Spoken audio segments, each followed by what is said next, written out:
dynamic medical professionals like Dr. Lee and the Dr. Kenneth and I don't know whether the brother Zihao is already a doctor or yet to be doctor. I'm not too sure.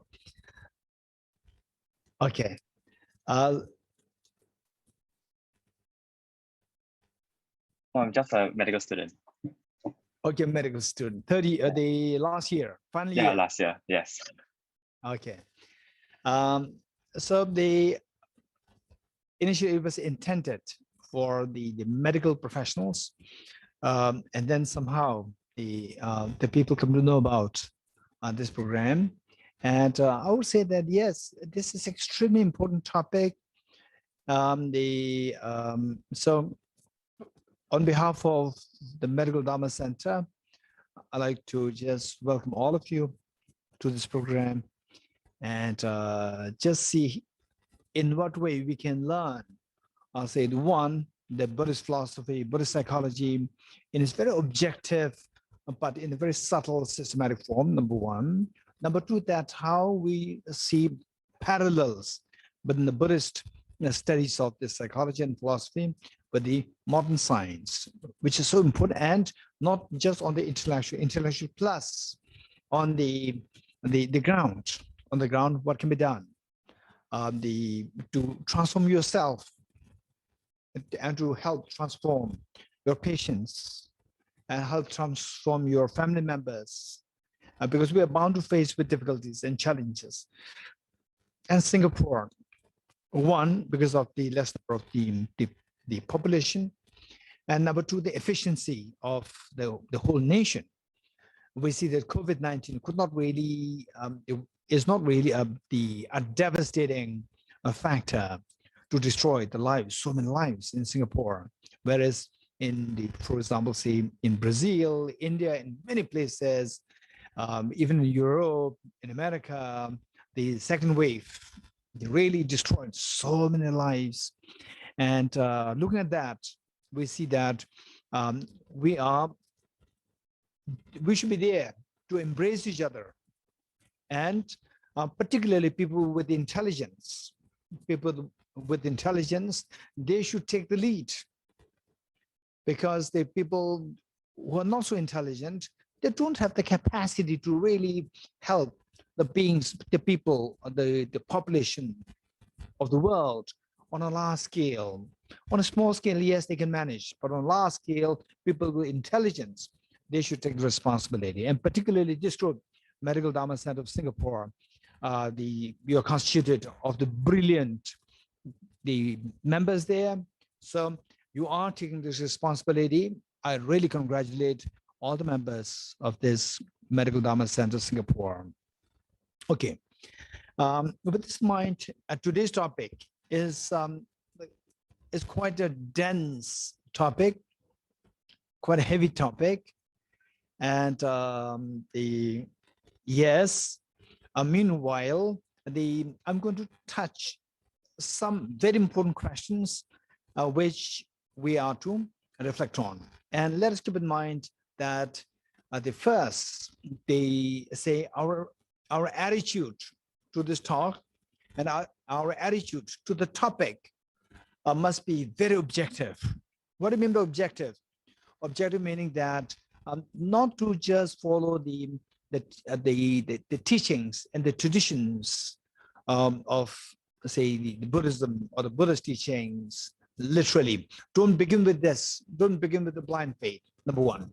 Number two, with the modern science, don't just think that anything which is not in the domain of modern science, that doesn't make any sense. Again, this is a modern science blind faith. So in fact, what is appreciated is that we must have a sense of objectivity, that see how much we can see things very objectively.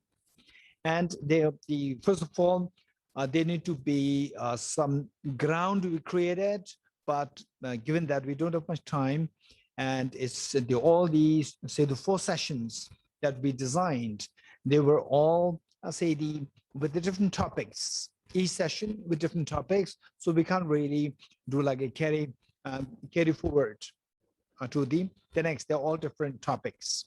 So today,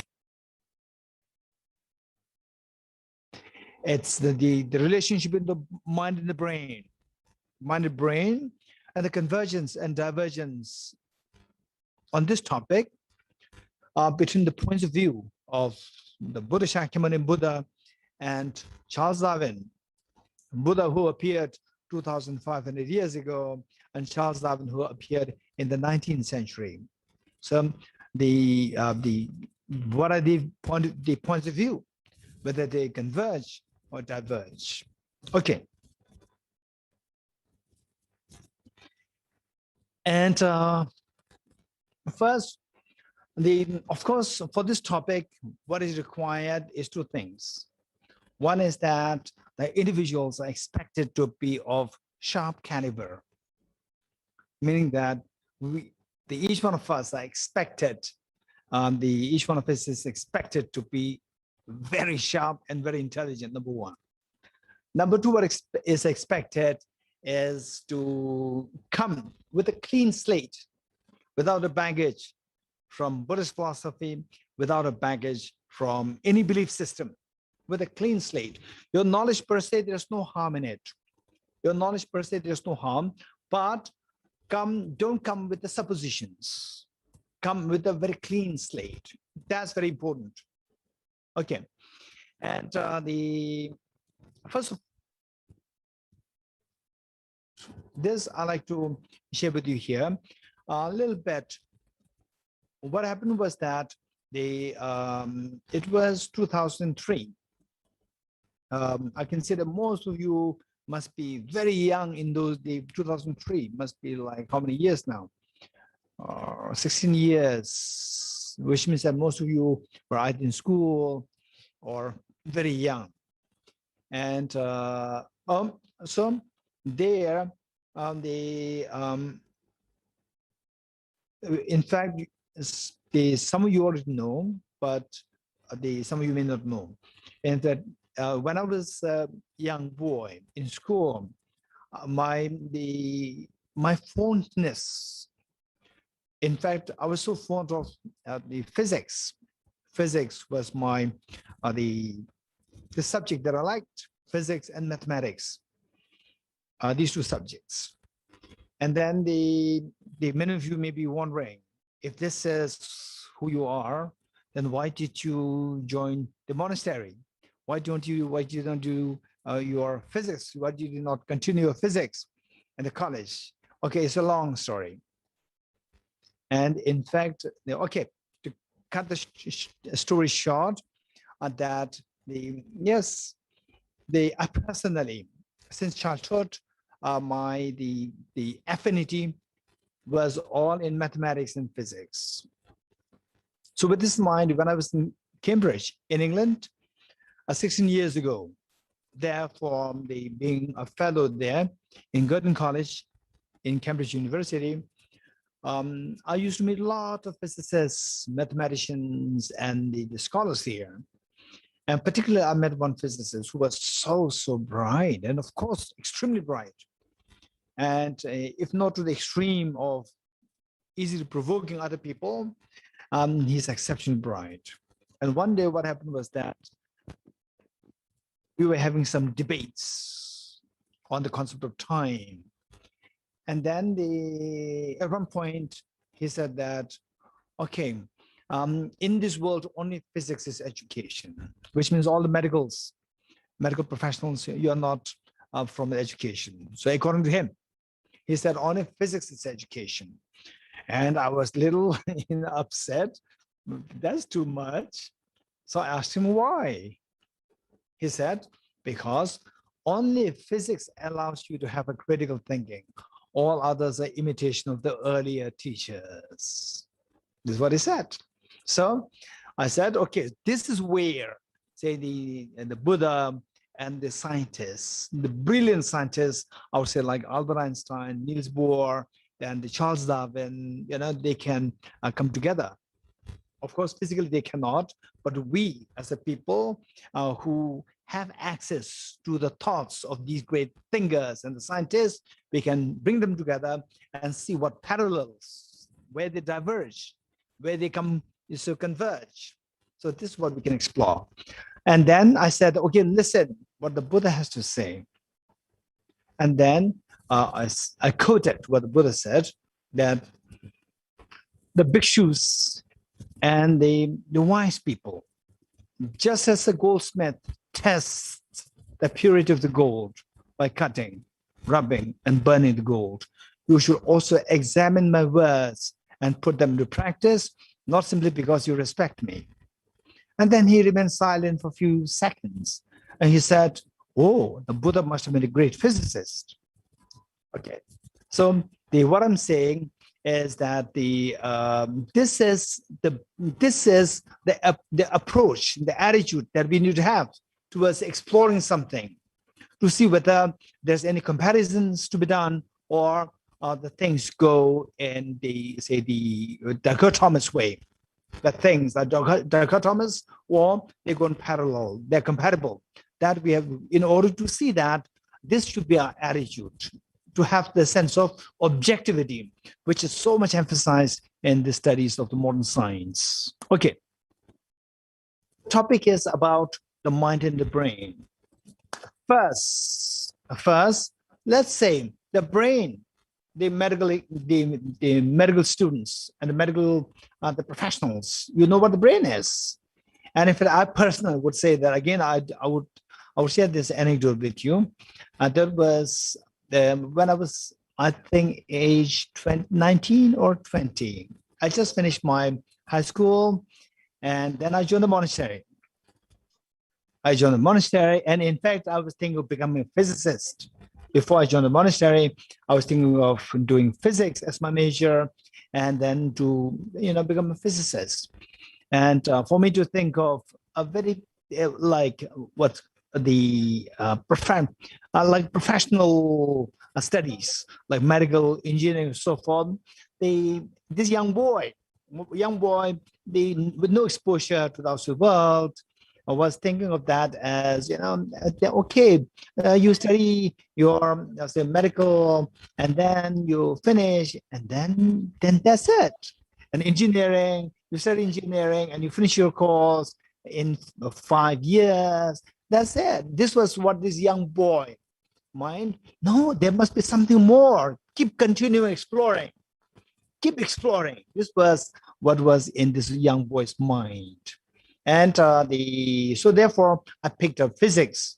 I was thinking of doing research in physics since that age, 17, 18, 19, and 20.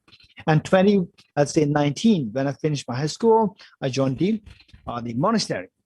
And you may be wondering, instead of you wanting to listen to the talk on the brain-mind relationship, you want to listen to what made this young boy join the monastery. Okay, that's a different story. Keeping that aside, the first year I joined the monastery, my teacher, he was a brilliant philosopher, a logician, and of course a practitioner. And then the principal of the institute, and there was one American lady doctor who was supporting our institute, and she was to give a lecture on the neuroscience. And my principal, a principal of our institute, he instructed me to be the translator because I speak English. So I just came from my school and they assigned me to be the translator. And given that I was the translator, I really paid interest to what this lady doctor was talking about the brain. And I learned about brain when I was in school. But now this lady doctor, American lady doctor, giving a lecture on the brain, and then and being the translator, I was really paying attention to what she was saying to make sure that I could convey the most to the audience of the monks, and who are all the brilliant scholars.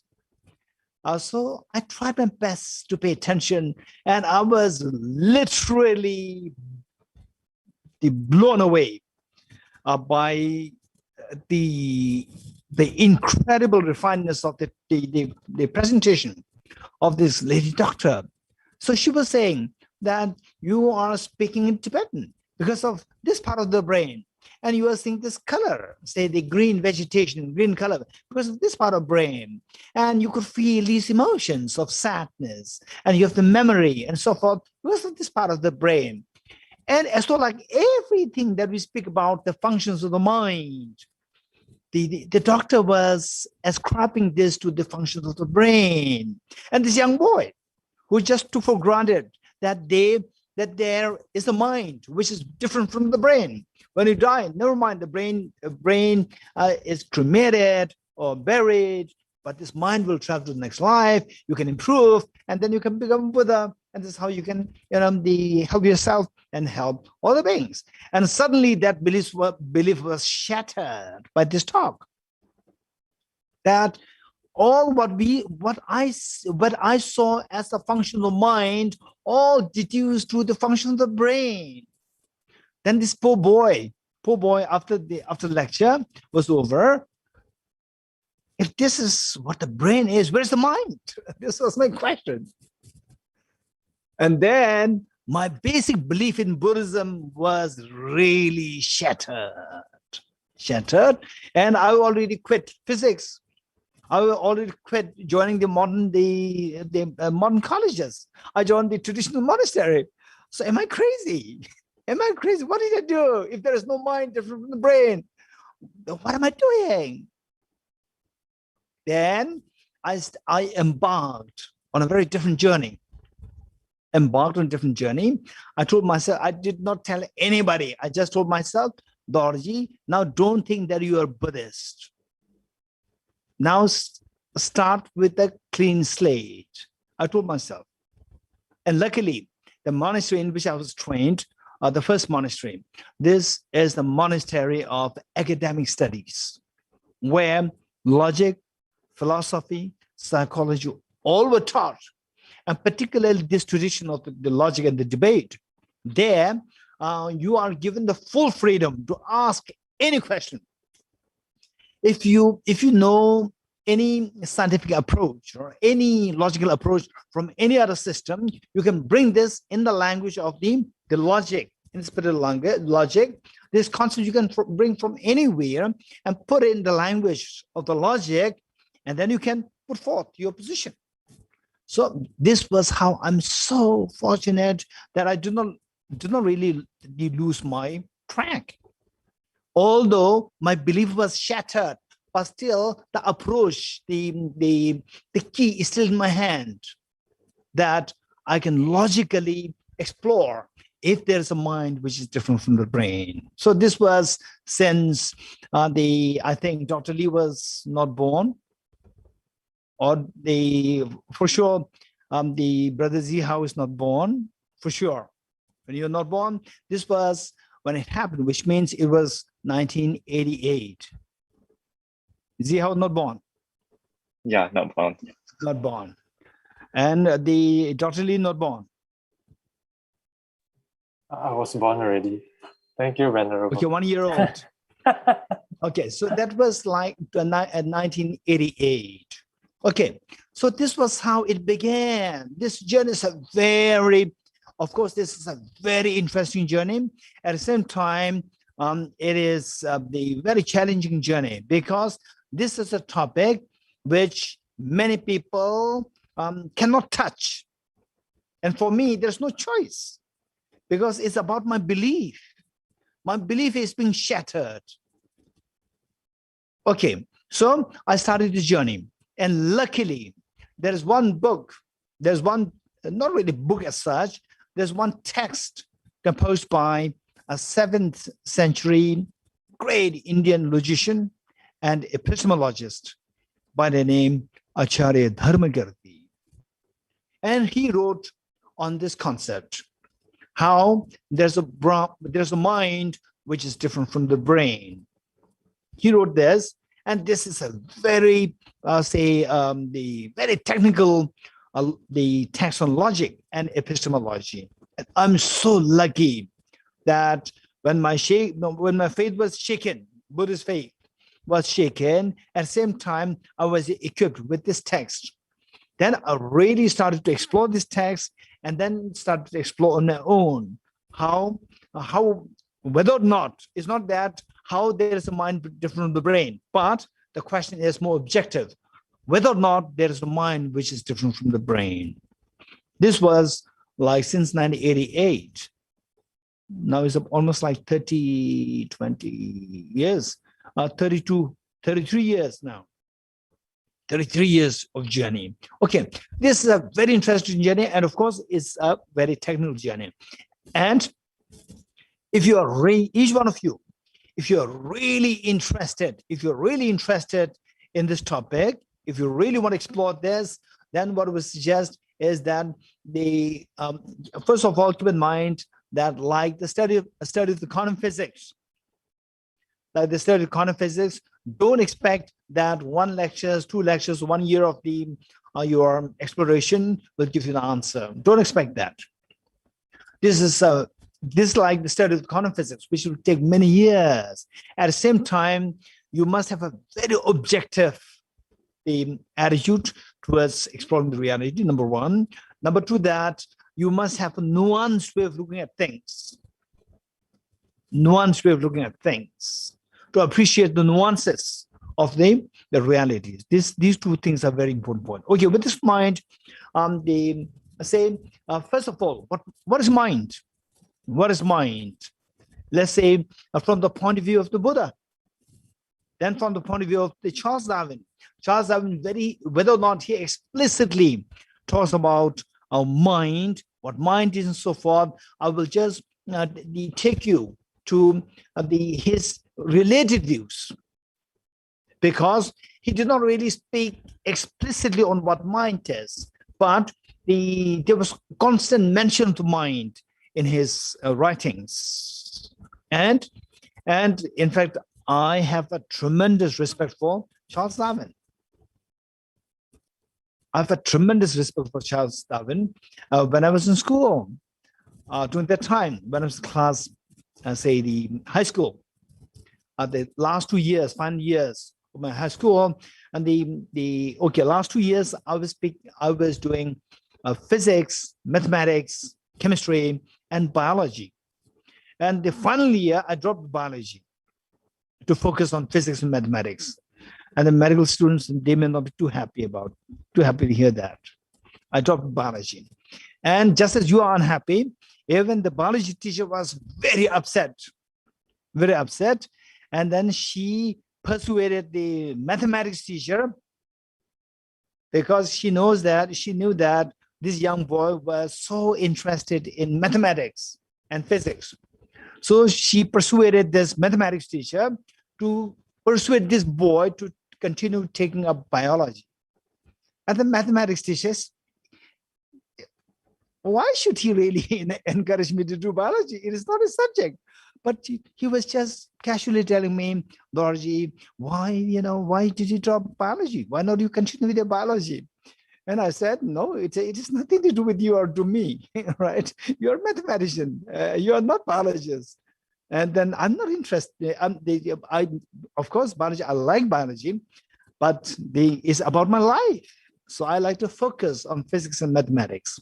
Okay, so this was the story, which means that I really appreciate biology, and I really appreciate Charles Darwin, so particularly seeing that the Buddha, of course, we see him as enlightened being, Buddha, but Charles Darwin, we see him as ordinary person. An ordinary person in 19th century, in the beginning of 19th century, what is said is like the constitution of the current evolution, concept of evolution. It's like the constitution. And of course, today's scientists, the biologists and the evolutionists, they may not agree with some of the points that Charles Darwin said, but then overall, we have to go back to what Charles Darwin said pertaining to the evolutionary theory. So what does he have to talk or say on the mind?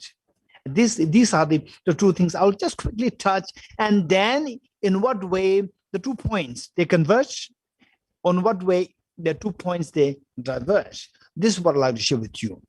And I told you earlier that if you're really interested in this topic, This is a very serious topic. It's a heavy topic.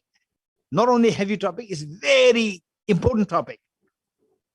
Okay, why important? I'll relate, or share an anecdote with you later on. Okay, for the time being, what is mind? From the point of view of Buddhism, the Buddha said in Dhammapada, or the Dhammapada, which is one of the books which is considered as the seminal work of the Buddha, revered by the Theravada Buddhism. Likewise, in other words, the Pali Buddhism and the Sanskrit Buddhism alike. Sanskrit Buddhism, and including the Chinese tradition, Tibetan tradition, Vietnamese tradition, and Japanese tradition, Korean tradition, so forth. All these are included in the Sanskrit Buddhism. And then on the other side, we have the Theravada Buddhism, which is the Pali Buddhism. So both treasure this text, Dhammapada. In Dhammapada, the Buddha very clearly indicated that mind is the chief and precedes all phenomena. If with the impure mind one acts or speaks, misery will follow like the cart following an ox. Then in the second paragraph, the Buddha said, mind is the chief and precedes all phenomena.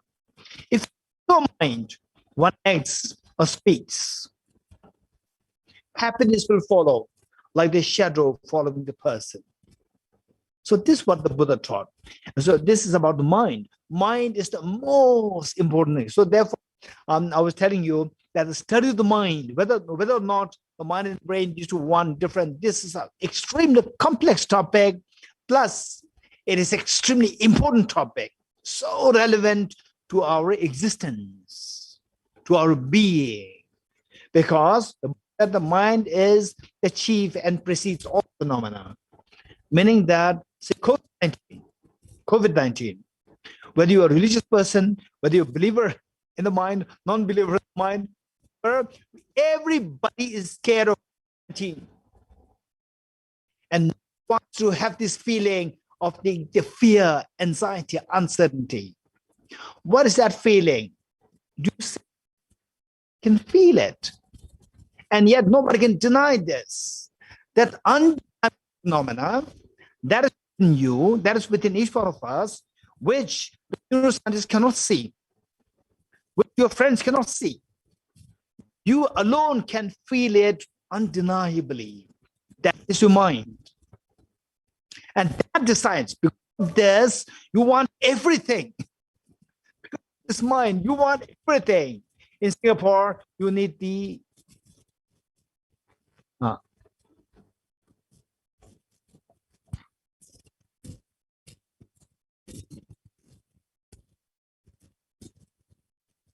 Can you hear me now? Can you hear Yes, me? we can. Okay.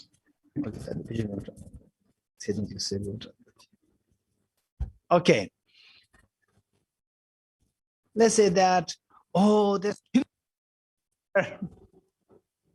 whole year round humidity, right? I need aircon. Without I cannot survive. I pleasant feeling. The humidity, right? Unpleasant feeling, that thing. I feel good for that. And check whether you could unpleasant feeling. And can you hear me? So sorry, Venerable. You're cutting off quite a bit just now. Hello, hello. Oh, Hello. La.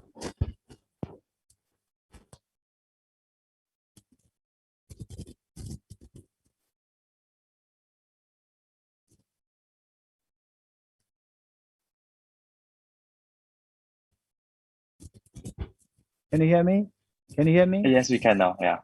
Okay, good. Thank you. Okay.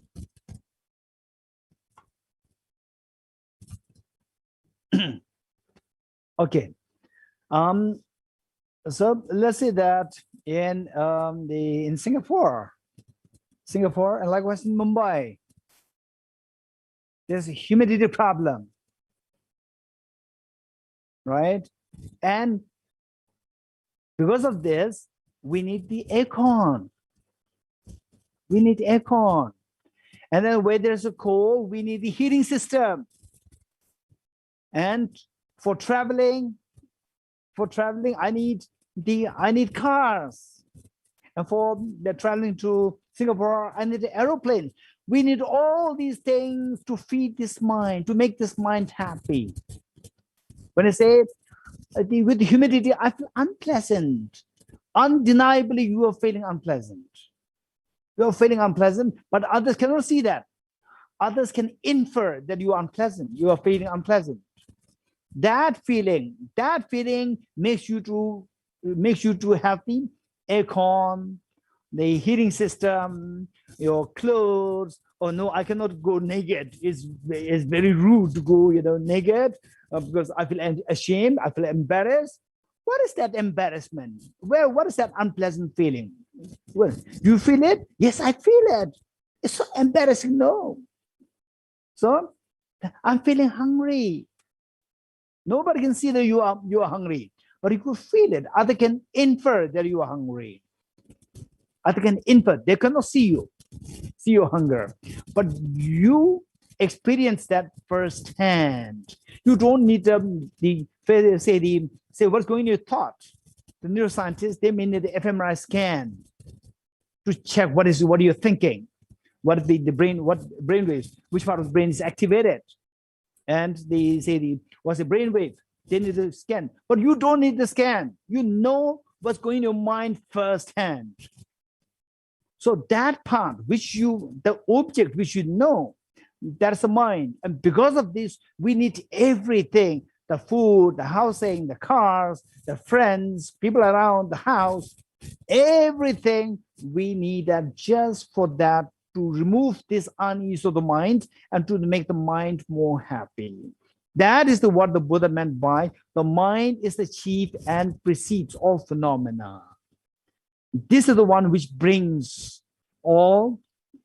everything that you have around. They're all brought by this mind to make this mind feel at ease. Okay, so and then exactly what this mind is. This is a very interesting exploration. What exactly is this mind? What exactly is this mind which the neuroscientists cannot see, which I can experience, which the neuroscientists cannot experience what is going in my mind?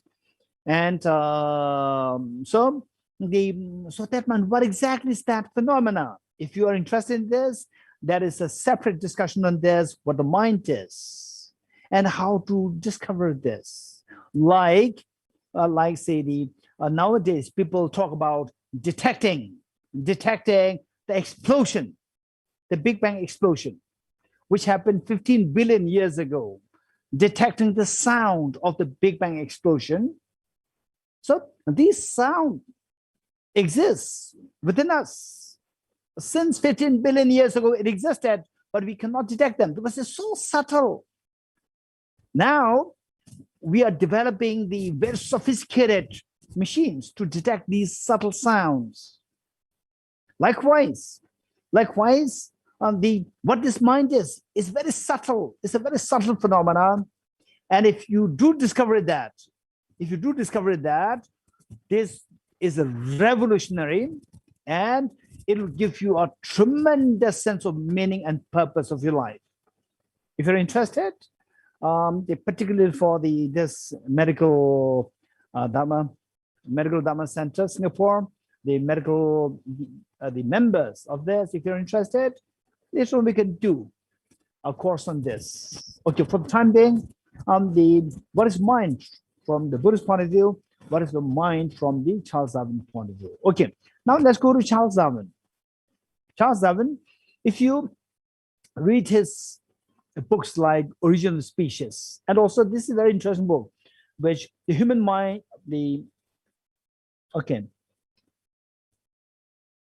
that is the one which is a very important book, Okay, one is the expression of emotions in man and human by Charles Darwin, and the other one's the origin species. If you read these books, and reading Charles Darwin's books, I get a feeling that his approach is extremely objective. I really like it for that. I really like him for that matter. Very objective. And he was not just speculating. He was not really speculating. To the best of his intention, he was trying to get some evidence. On that basis, he was trying to logically interpret it, not just speculate. This is something so unique. So what he was talking is that he was talking about the mind related to the brain. He was not saying that mind is different from the brain. Mind is a brain. This is not what he's saying. He's not saying that mind is different from the brain. No, to make such a statement, the person should be extremely trained in a very different form. This is not Charles Darwin's training. And then he did not, nowadays, many scientists, many neuroscientists, they would not hesitate to say that mind is brain. If you read Eric Handel's Nobel laureate in physiology, 2004 Nobel laureate in physiology, Eric Handel. If you read his book, In Search of Memory, read his book. Of course, again, his writing is so appealing. It's a very good book. But what he wrote in the opening passage was that according to today's neuroscience, what's the take on the mind? He said, one hypothesis, there's no mind, only brain. Number two hypothesis, there's a mind, but it's a derivative of the brain. When the brain disappears, when the brain dies, the mind disappears. Okay, these are the two hypotheses. Yes, of course, this is a very objective approach, meaning that this is the trend of today's the majority of the neuroscientists. Yes, what they think. This is presented by Eric Handel, the Nobel laureate in physiology, 2004, and his book. You must read it. And it really helped me a lot to get an idea about how the brain works. And in this, where Charles Darwin's approach is very different. Charles Darwin, he did not really say that the mind is the brain, or the brain is the mind. He did not say this. He talks about the mind always in relation to the brain, always in relation to the brain. And he did acknowledge one thing, that is that the mind works in concomitancy with the brain, meaning that the workings of the mind depends on the brain. This is what he acknowledged. And today, what is known as the neuroplasticity, with this, there is the new development, which talks about, let's say, how not only the brain affects the mind, how the mind affects the brain.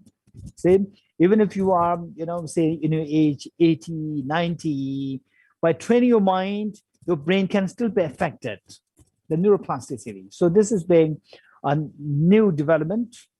Of course, this was totally absent at the time of Charles Darwin.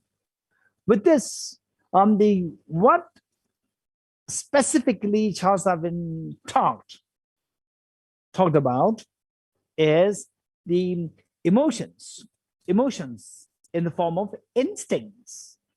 This is something, of course, this is very true. Say the animals, they have their own instincts. Say some of the animals, they are born, the moment they come out of the mother's womb, in just 1-2 minutes, they walk and they they drink milk from the mother. These are all instincts. And likewise, the Charles Darwin, he was so observant. Likewise, some of the birds, they lay their eggs in another bird's nest, not one's own kind, a different kind bird's nest. They say eggs there. These are all instincts, not in any nest, but in a particular nest of of a bird of different species. Amazing observant, Charles Darwin. So what he talked was he talked greatly on the instincts. And he was talking about how, let's say, the instincts, how the human, the intellectual, say, the capacity, human intellectual capacity, and the monkey's intellectual capacity, and the other animals, the instincts, the human also, and the instincts. So these instincts we got from the, I'll say the primates, the ancestors, primate ancestors. We got these instincts from them.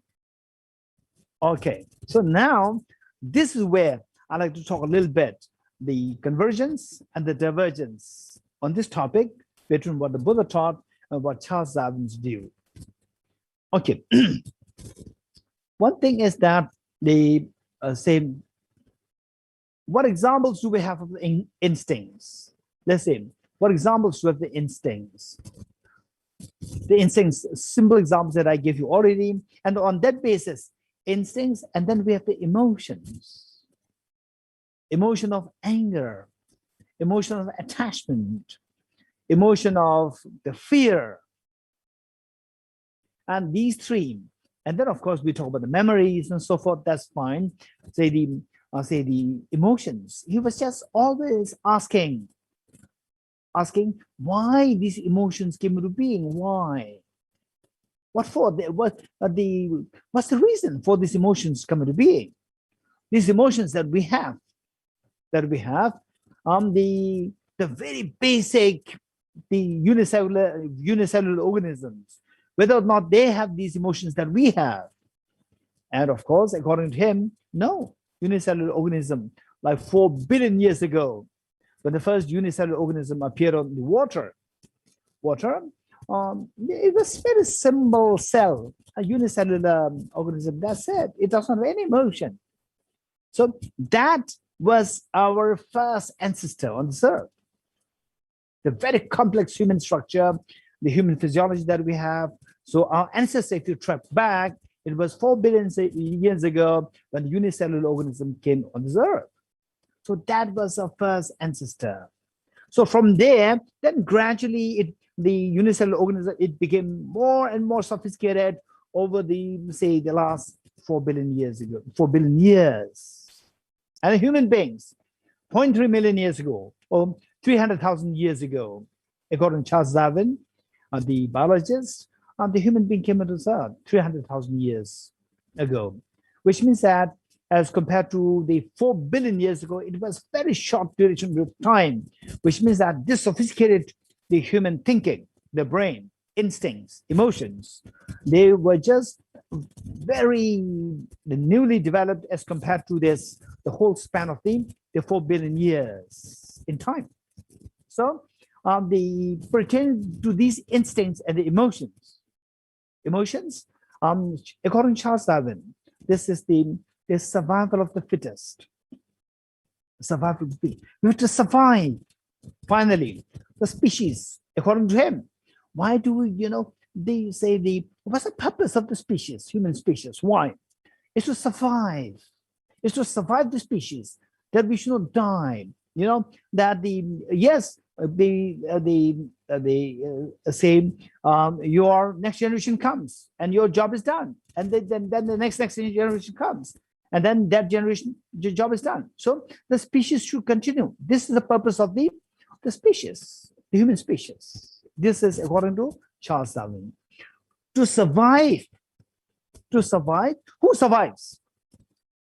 For example, say the dinosaurs, they could not survive. So what makes you survive? The survival of the fittest. Who's ever fit the most on this planet Earth will survive. And the human beings. Now we see that according to Charles Darwin's evolutionary theory, it is like we are the human beings like kings on this earth. We have a brilliant, sophisticated thinking. So this thinking is constituted of mind, whether the mind is different from the brain or is one with the brain. The point is that there's a mind there, this thinking power, intellectual thinking power, this makes the human being very special. And this allows it, although physically it is not as strong as the elephants and others like tigers and so forth, but because of thinking power, it becomes the superior animal. So with this, then what about these emotions then? Attachment, anger, fear, jealousy, and so on. What are these emotions? So these are what Charles Darwin so in detail explored.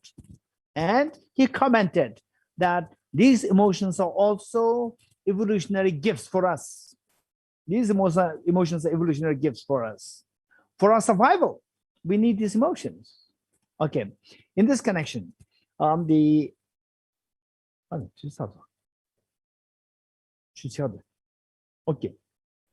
All right.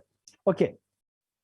In this connection, 2008, I was in America, sent by the office of His Holiness the Dalai Lama to work on a book, by His Holiness the Dalai Lama, a book which came out as the emotional awareness. This book is the outcome of the dialogue between His Holiness the Dalai Lama and a world-renowned psychologist. I'm sure many of you know him already, Professor Paul Ekman. He's a world-renowned psychologist, and particularly his contribution, revered, respected as a pioneer of the microfacial reading, which means that he just sits with you, he looks at your microfacial expressions, and then he will tell you what's going in your mind. And I was with him for 5 days to work on this book, Emotional Awareness. And it doesn't mean that I'm an author there, no.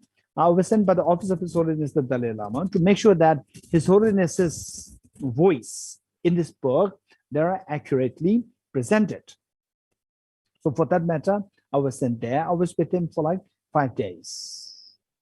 And then I just can't, okay, so taking aside the digression, he was meticulous in his, the dealings, public relations, and he really entertained me so well for 5 days. Every evening there was some form of, the gatherings, entertainment, and so forth. So kind of him. And day one was meeting with his family members. Day one evening. Day two was meeting with his the psychology colleagues from the psychology department. And then he asked me to introduce myself and to give a gist of what I learned of the Buddhist psychology and so forth. So I'll share about the Buddhist psychology, and I say how to counteract these destructive emotions, attachment, aversion, and so forth.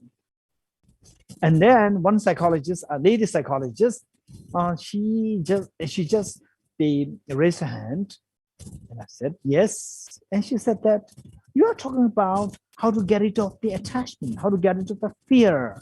And I said yes, that is the essence, that is the final mark of the Buddha's teachings. And she said, you cannot get rid of these. You cannot get rid of these. And I said, why? And she said that these are the instincts. These are the emotions gifted by the human evolution. These are gifts from the human evolution for survival. These are the instincts. Instincts cannot be gotten rid of. Okay, so of course, I learned about these things before, what the Charles Darwin's evolutionary theory, and how the instincts are explained, how, let's say, in fact, these are extremely beautiful concepts. Not only concepts, you can, in reality, you can see that. Say the anger, according to Charles Darwin, the anger is the instinct within us, which is a tool for us to get rid of undesirable things. For example, say the COVID. COVID? No, I don't like it. I want to stay away from this COVID. So if you see that somebody with the COVID history is coming closer to you, then your face will become a little, upset, and you will feel disturbed. If there is a choice to say, get out, you will say, get out. Reason that's out of anger.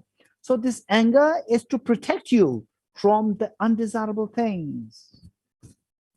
And the attachment, Charles Darwin says that it is the tool to gather what is desirable, what is helpful to you.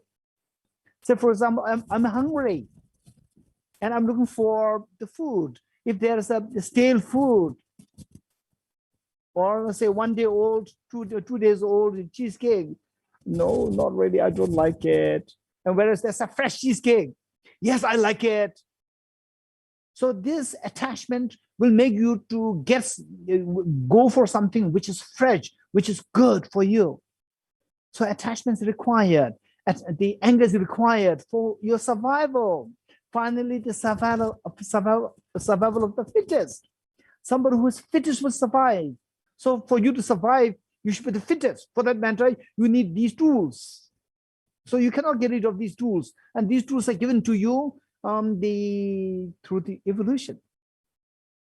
This is what she said.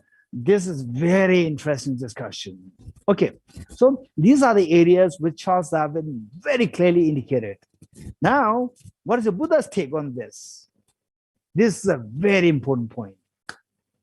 Buddha on the other side said that, yes, in fact, what I would say is that, of course, the Buddha happened 2,500 years ago, and Charles Darwin happened just in the 19th century, just 19th century, meaning it's like the 200 years, and the Buddha appeared 2,500 years ago.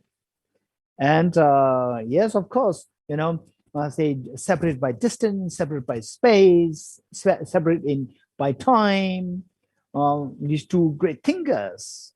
Now, if we were to, after studying the Buddha's thoughts extensively, if you are to really speak on the Buddha's behalf, what would be the Buddha's take on this? So the point is that these are the instincts. The way, the manner in which Charles Darwin explains, answer is yes, these are instincts. Are these instincts coming from number one, are they dependent on your brain? Answer is 100% yes. And this brain structure, did it came from the evolution, generation before generation before generation? Answer is 100% yes. And I very clearly remember His Holiness the Dalai Lama saying that there's no contradiction. Whatever Charles Darwin accepted, evolutionary theory, is exactly what can be accepted in Buddhism. Then what is the difference? Charles Darwin said that these are instincts which we cannot get rid of them, and we need them, in fact, for our survival. And the Buddha would not say that. So how can we say that what the Charles Darwin said is 100% is very true? Okay, this is where we need to have a nuanced thinking to see the nuances of the presentations of the Buddha Shakyamuni and the Charles Darwin. So for this, what I would say is that same Charles Darwin, so one thing that we need to also keep in mind is that again, one of my very, very close friends, physicist, an Indian physicist. When I was in my, say, the early 30s, I met him, we became very close friends, and now he must be in his 70s. Yeah. And then he told me one thing which is very interesting. He said that, Dorji, science never answers the question why. Science only explains the answer to the question how. We must be able to make this distinction, how and why. So Charles Darwin, don't expect Charles Darwin to give the answer to the question why. You can expect Charles Darwin to give the answer to the question how. Okay. Same. If you tell me that, okay, I take this water, I drink this water, and you can ask me two questions. Why did you drink the water? Or how did you drink the water? These are very different. Why did you drink water? I'll say, I'm thirsty. How did you drink the water? I gave the order to my hand to pick the glass up and then put it closer to my mouth and take a sip. This is how I drank. So science, modern science explains how things evolve, how things come into existence, how, not why. With this in mind, say the instincts, these instincts, what we call it, these emotions, attachment, aversion, fear, and so forth. So these emotions, are they related to the brain? Yes, we have a very sophisticated brain to express these emotions. And the brain that we have now, are they the result of the evolution over the last 4 billion years ago? Answer is 100% yes. So our emotions, what we have today, they're dependent on the brain, and the brain is the result of these 4 billion years of evolution from our first ancestor, that is the unicellular organism, which appeared 4 billion years ago. This is a fact. Okay, now the Buddha would say that, yes, these instincts, or in the first place, these emotions, they're instincts, yes. How Charles Darwin explains, and they are dependent on the brain, yes. And this brain came into being gradually in the form of evolution, yes, 100% right. Where's the difference now? The difference lies, number one, that okay, this is a very important point. This is a very important point. Let us be more, say the active in this. Let us be more involved in this. This is a very important point. For Charles Darwin, according to Charles Darwin's evolution theory, say you are important till you are age 20, 25, 30. After 20, 30, right? I should survive. I should survive. No, the evolution, you are redundant now. You're obsolete. You're already obsolete. I'm already obsolete. Right? The moment you cross like age 25, 30, the purpose of you being on this earth is finished.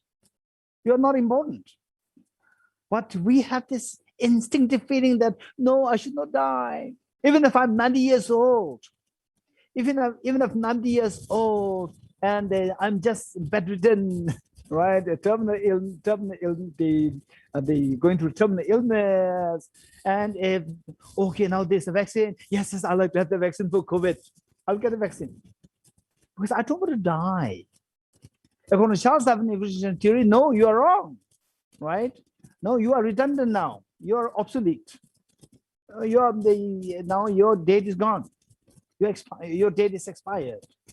Whereas for the Buddha, it's very different. No, you are very important. Even if you are 100 years old, you cannot do anything on this earth. Still, you are very important. This is difference. So where does this difference lie? Where does the difference lie? This question. Charles Darwin, he focuses on the brain. The Buddha focuses on the mind. And Charles Darwin admits that there's a mind which operates on the basis of the brain. And the Buddha also admits that there's a mind which operates on the basis of the brain. Yet the Buddha focuses on the mind. As long as the mind is happy, you can fix the brain. You can fix the brain. Even if you have to fix the brain, you can, remove one part of the brain, put another part of the brain.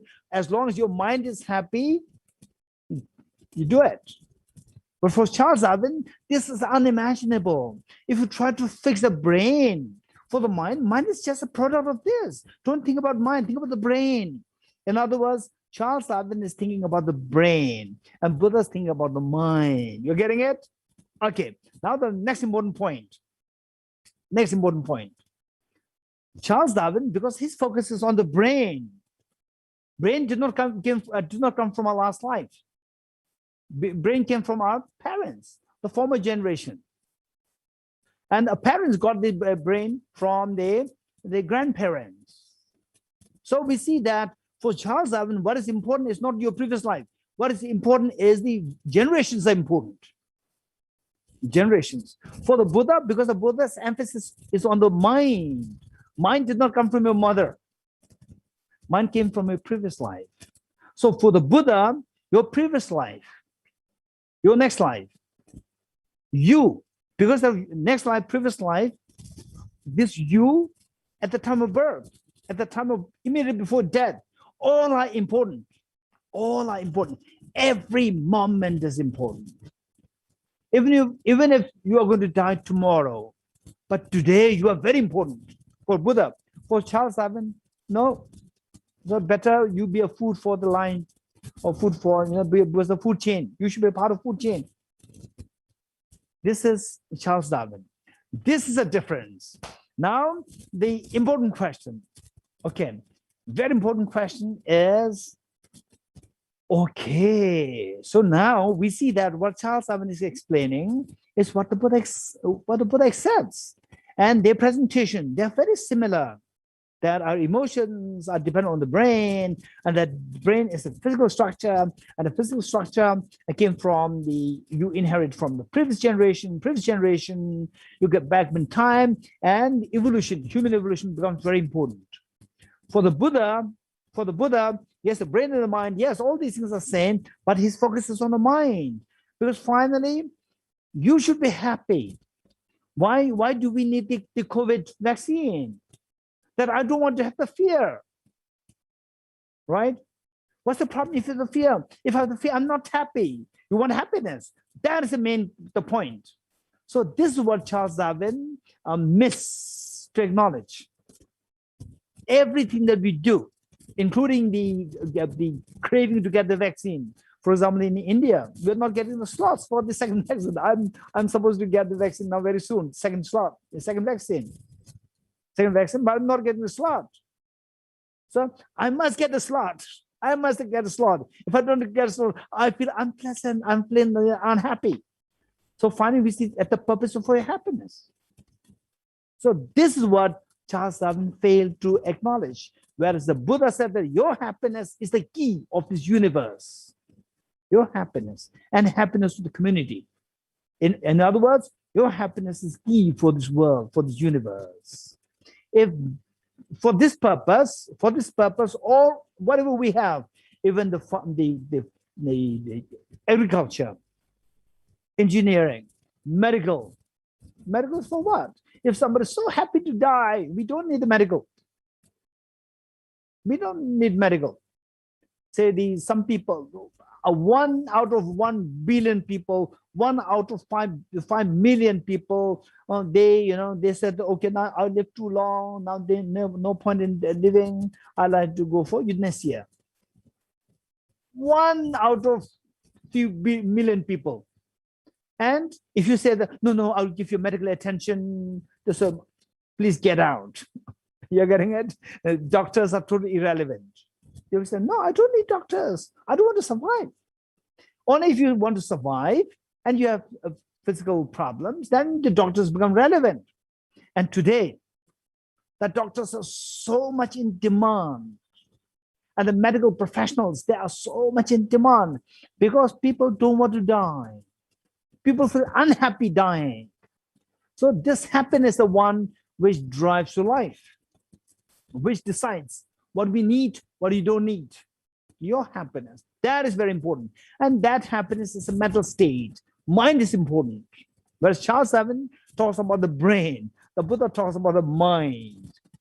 So if this is the case, then what a big deal. This is a question. This is a very important point, particularly given that this talk is focused on the medical experts.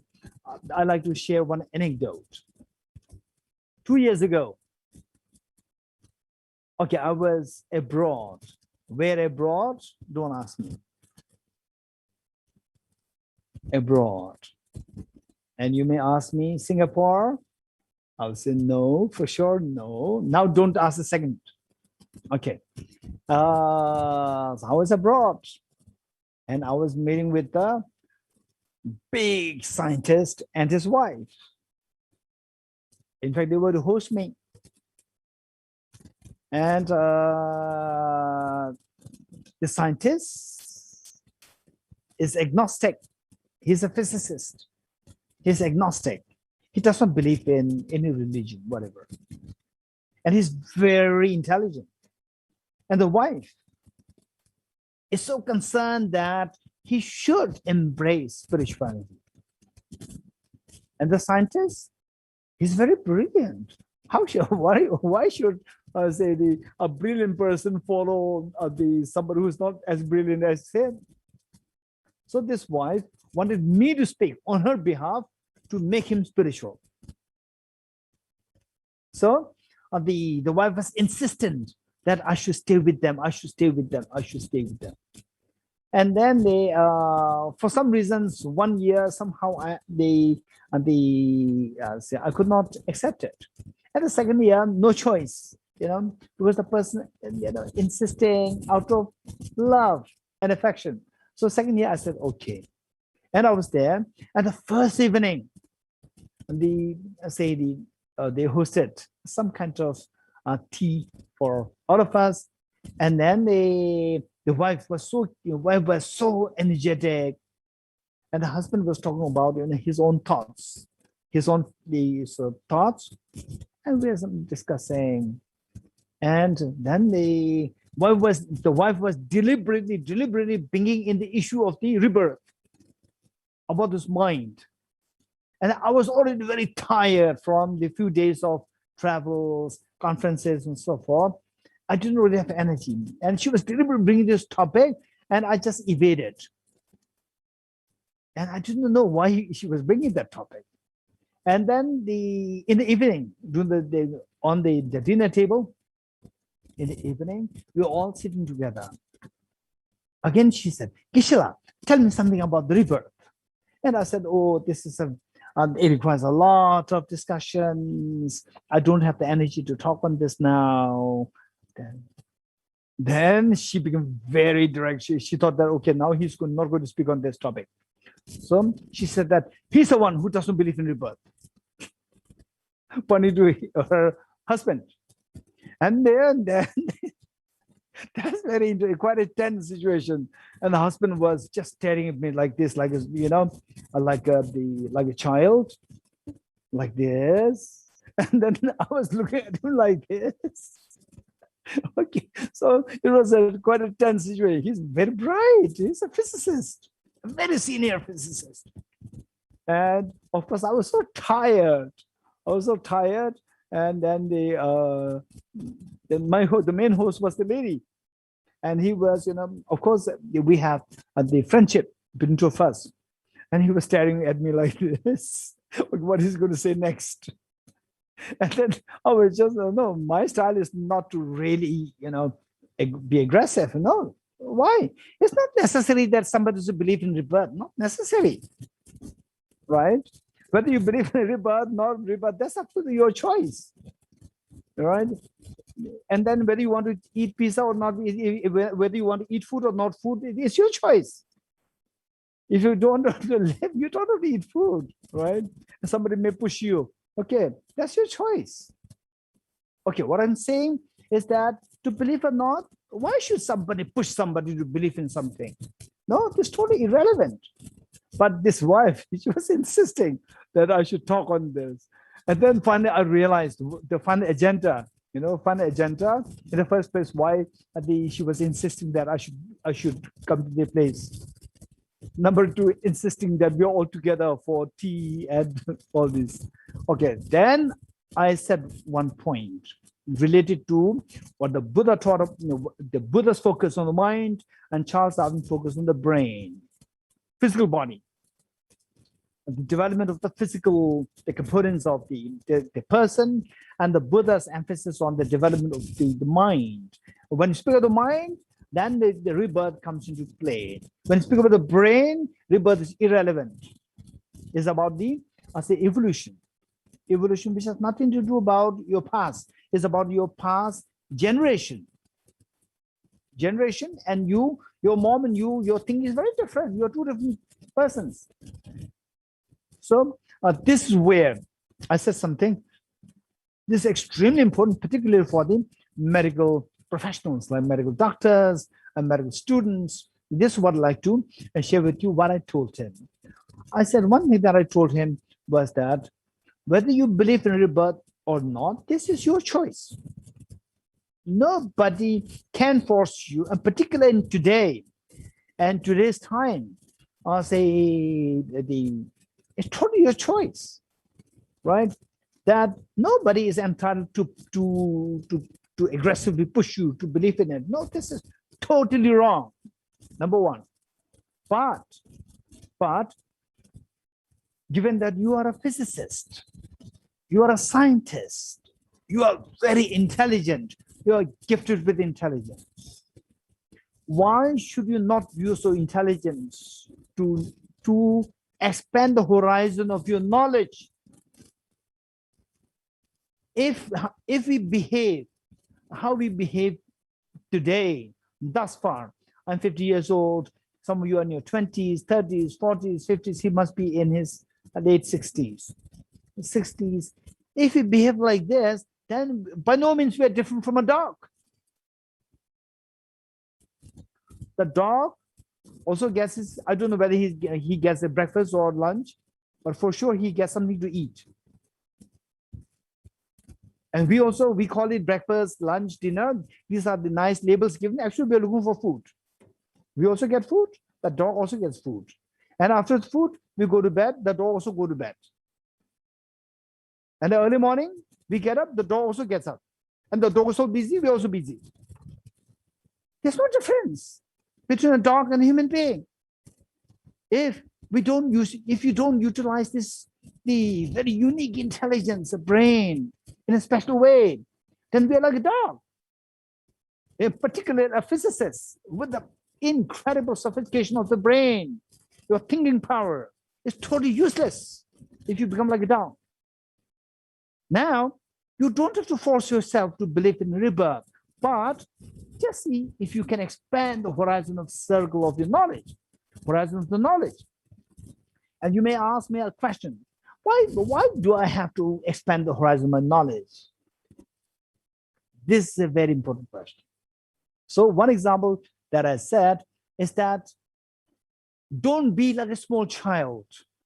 Don't be like a small child who is age 5, 6, 7. Be like a mature child, matured, I'll say the boy or a girl. What do you mean by that? A small child will tell the mom that I don't want to go to school. I want to have the chocolate. I want to stay. I want to, just sit with the mobile, and then I like to watch the television, the cartoon, and then I want to play on the ground. I don't want to go to school. This is the child's attitude, because the child does not see after 5 years, does not see after 10 years, but the mother will somehow persuade the child to go to school. Because the mother can see beyond, not only today. Mother can see what is up, see this child, what can potentially happen to this child after 5 years, after 10 years, after 20 years. This is what the mother can see. So if we don't think about, if there's rebirth, then not to think about the rebirth, it is like the small child think of today. If there's rebirth, if the mother complies to the child, that, okay, you don't want to go to school, don't go to school. Play with the gadget, they play on the ground. If this is what the child does, after 5 years, after 10 years, when the child grows older, child will sue the mother. That now that my life is totally destroyed, because of this mother, she could not send me to school properly. Okay, so likewise, if you behave like a small child with respect to the next life, We don't think about the next life. Then when the next life, actually, if it does exist, and if you really come across that, you're not prepared. You're not prepared. For this child, he is not prepared. She is not prepared after 20 years. Saying that just a useless life, no education, nothing, does not know anything, regret. Whereas a mother persuades the child to go to school, in order to prepare the child after 20 years. Likewise, if you use your intelligence so well to think of the broader reality, to see if there is tomorrow, if there's rebirth, if there's next birth, if you utilize this intelligence, and through intelligence, the way and the manner in which I explored, if you do that, intelligent people, you can get it. Once you get it, you see that it is totally meaningless for me to waste my time not to plan for the future. So therefore, particularly intelligent people like the physicists, they should not behave like a dog. They should behave more than a dog, which the dog cannot think of the rebirth. The dog cannot think about next birth. The dog cannot plan what will after 10 years for me, what happened after 5 years. The dog cannot plan, but human beings can plan. This is what the physicist should do. And he said that, okay. And then I told him that, in fact, this is not only what I'm telling you, this is my personal journey as well. And in fact, I'm thinking of writing a whole book on this, the convergence, the paradox of the brain and mind. Whether or not there's a mind which is different from the brain. This is what I like to write a book. I'm getting materials on this. And he said that, okay, once your book is out, I will be the first person to read your book. Okay, so what I'm saying that this is a very important question. So in fact, what I like to do is that I like to start with few questions. Number one is, these are all very big topics, which we cannot do just on the basis of one session. These are all big topics, but I will just leave you with these questions. Okay, one is, what exactly is mind? What exactly is mind? Oh, you're so funny. Don't just believe. Don't just believe. You don't just follow through blind faith. You must explore. It must be convincing to you. You must be convinced that, okay, this is mine. This is a very important part. What exactly is mine? Number one. Number two is, the brain and the mind. Are these two one or these two different? This is very important discussion. Say, many of including Charles Darwin, he did not really comment whether the brain and the mind is one. But what he was always referring to the emotions about the mind as the related as coming into being on the basis of the brain. This is what he was referring to. So this mind which comes from the brain, say the apple tree coming from the apple seed. Apple tree coming from the apple seed. Apple tree is not apple seed. When you say apple tree is coming from the apple seed, which means apple tree and apple seed is two different. Apple seed is the cause and apple tree is the fruit. What is the result? What is this apple tree, which is different from the apple seed? What is this mind, which is always referred as related to the brain, What is that mind which is different from the brain? This is another question. Whether or not these two are identically one or these two are different. If these two are different, how do you know that these two are different? This is a second question. Then number three. Number three is, what's the purpose of exploring whether or not the mind and the brain is one? What's the purpose? Is there any specific purpose, benefit there? Yes, the benefit is enormous. If there's a rebirth, we are not planning for it, we are not preparing for it by simply ignoring it. So we regret. Okay, so what's the purpose of that? Then the next one is, say, the instincts, which Charles Darwin is constantly talking about. The instincts. Instincts, they are dependent on the brain? 100% yes. 100% yes. But these instincts depend on the brain. Again, like the mind and the brain, these instincts depend from the brain. Say, this brain is a mechanical thing. Instincts, these are the experiential phenomena. Experiential phenomena. So this experiential phenomena, say let's say that let's say that somebody, say a person is in the space suit, a bulky space suit comes to you.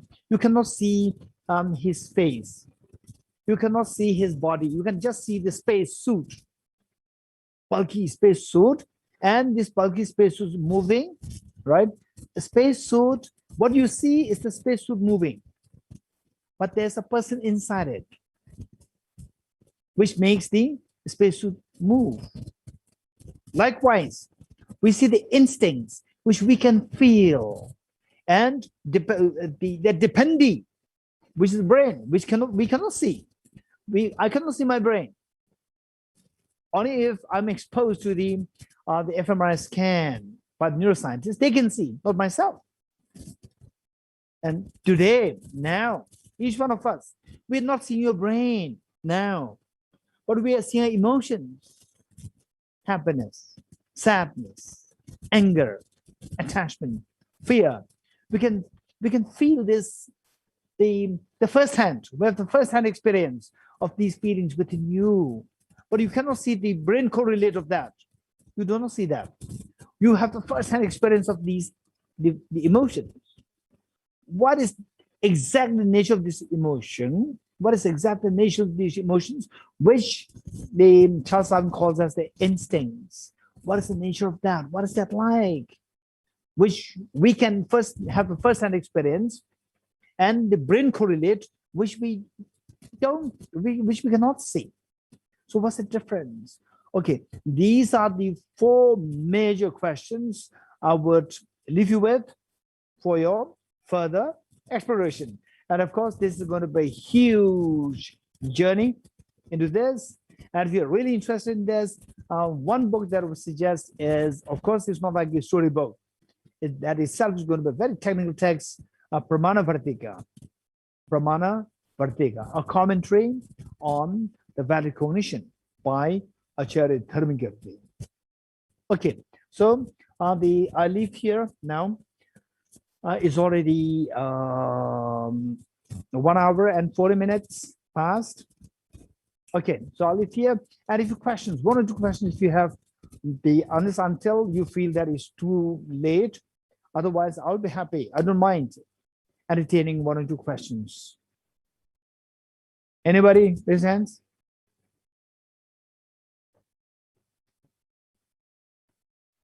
Okay, no questions. Okay, if no questions, then it's fine. Then we'll stop here. Brother Zihao.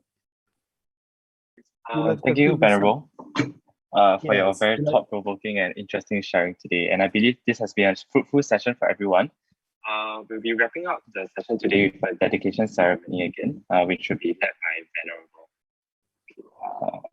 Okay, I'll share the screen right now.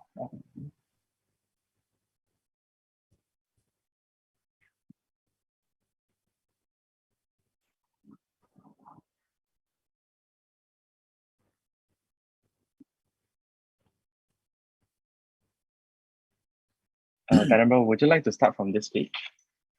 Oh, yes, sure. Okay. Okay. Now, thank you. In fact, particularly, I like this, say, the programs organized by the Medical Dhamma Center, Singapore, because of the quality of the thought process, because of the quality of the thought process of the members of this, all very educated, and of course the cream of the country. So naturally, that if the presentations coming here, they should be more academic, more rational, rather than grounded on belief. So that is something which I really appreciate with this mind, and this is again very unique about the Medical Dhamma Center of Singapore. That while we encourage the development of the brain to enrich our intellectual skills, we do not miss to develop our heart. This is equally very important.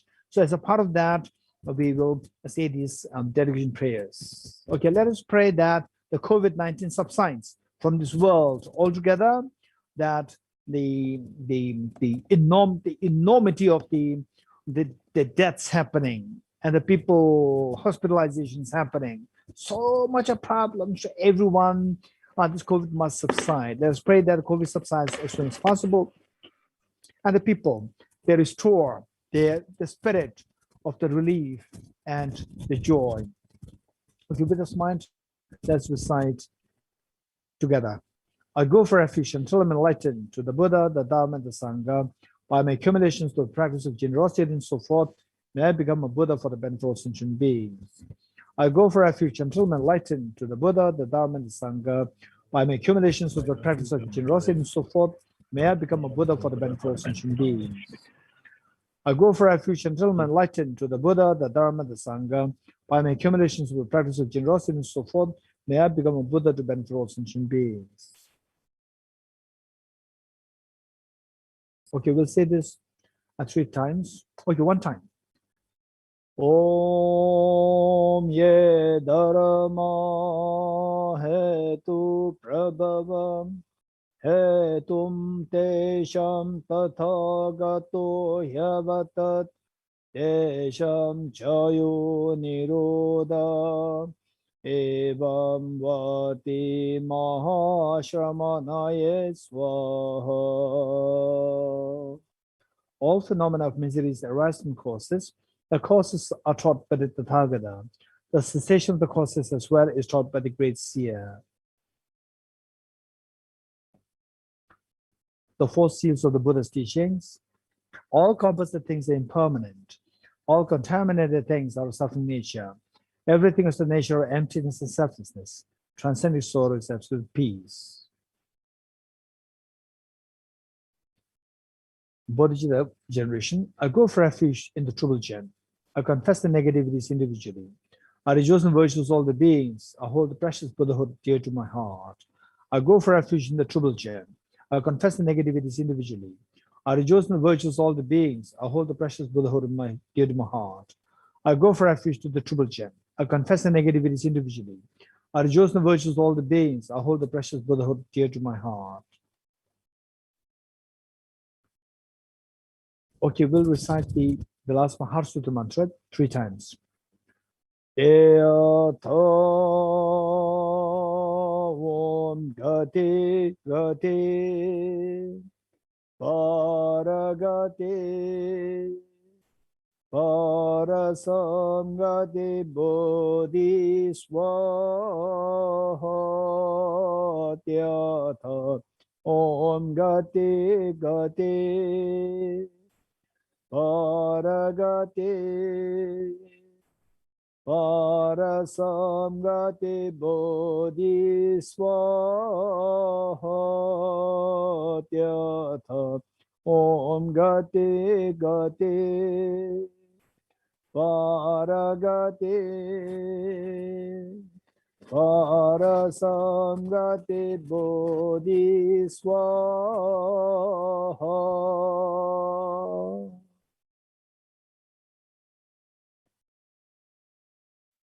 Okay, thank you, Zihao. Thank you, Dr. Kenneth.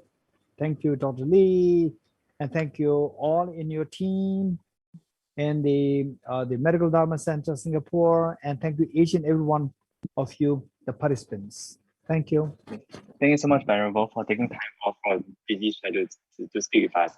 And Dhamma Brothers who have been working closely with us to make this session possible. And also everyone for joining us on the Monday evening. Before we leave, let us take a group photo together. So those who like to be in the photo, please switch on your webcam and we'll take a screenshot. So maybe 10 seconds for everyone to switch on their webcams.